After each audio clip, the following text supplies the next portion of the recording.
या सगळ्यामध्ये अजित नवले पोहोचलेले आहेत, उद्धव बाळासाहेब ठाकरे पक्षाचे नेते पोहोचलेत, मनसेचे नेते पोहोचलेले आहेत, अजित नवले पोहोचलेत, थोड्या वेळामध्ये शरद पवारांचे नेते देखील पोहोचतील, काँग्रेसचे नेते देखील पोहोचतील, स्वतः राज ठाकरे देखील इथं दाखल होणार आहेत आणि त्यानंतर राज ठाकरे ते पोहोचल्यानंतर मग कदाचित या बैठकीला सगळी सुरुवात होईल।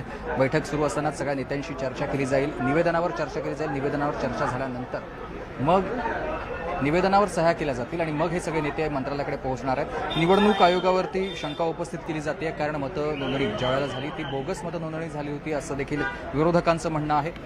निवडणूक प्रक्रिया पारदर्शकपणे पार पडावी ही मागणी प्रमुख मागणी आहे आणि आपण बघतोय सध्या अरविंद सावंत हे देखील पोहोचले, अरविंद सावंत देखील आता दाखल झालेले आहेत, सगळे नेते पोहोचतात, त्याचबरोबर त्यांच्यासोबत जयंत पाटील देखील शेकापचे इथे उपस्थित आहेत।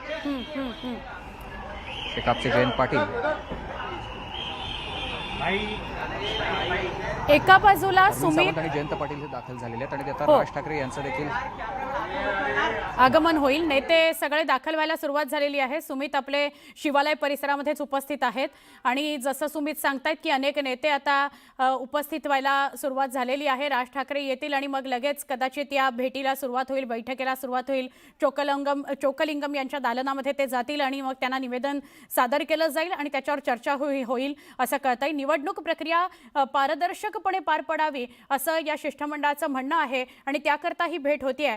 काय सांगाल, आपण बघितलं तर आता अनेक नेते उपस्थित आहेत, आता कोण समोर येत आहे सुमित?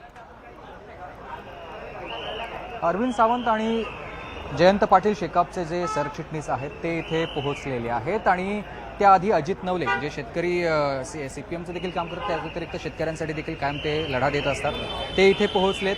उद्धव बाळासाहेब ठाकरे स्वतः इथे पोहोचलेत, त्यांच्या पक्षाचे इतर वरिष्ठ नेते देखील आहेत, त्या व्यतिरिक्त मनसेचे बाळा नांदगावकर आणि अविनाश अभ्यंकर इथे पोहोचलेले आहेत। याआधी मनसेनं या सगळ्या संदर्भात आवाज उठवला होता की या भेटीचं प्रयोजन हे मनसेचं होतं आणि त्यामुळे ते दोन्ही नेते इथे पोहोचलेत। त्या व्यतिरिक्त पहिल्यांदाच राज ठाकरे हे देखील शिवालयामध्ये पोहोचणार आहेत। शिवालयामध्ये आता पुढच्या 5 मिनिटांमध्ये ते पोहोचतील आणि राज ठाकरे पोहोचल्यानंतर मग या बैठकीला सुरुवात होईल।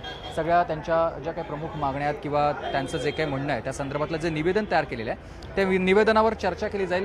निवेदनामध्ये काय काय मागण्या आहेत किंवा कोणते मुद्दे आणखी वाढवायचे आहेत, कोणता मुद्दा कमी करायचा आहे किंवा तो बदलायचा आहे, या सगळ्या संदर्भात चर्चा झाली की ते निवेदन तयार केलं जाईल। त्या निवेदनावर सुमित, तुर्तास धन्यवाद माहिती दिल्याबद्दल। काही क्षणात पुन्हा भेटूया एक छोटासा ब्रेक घेऊन।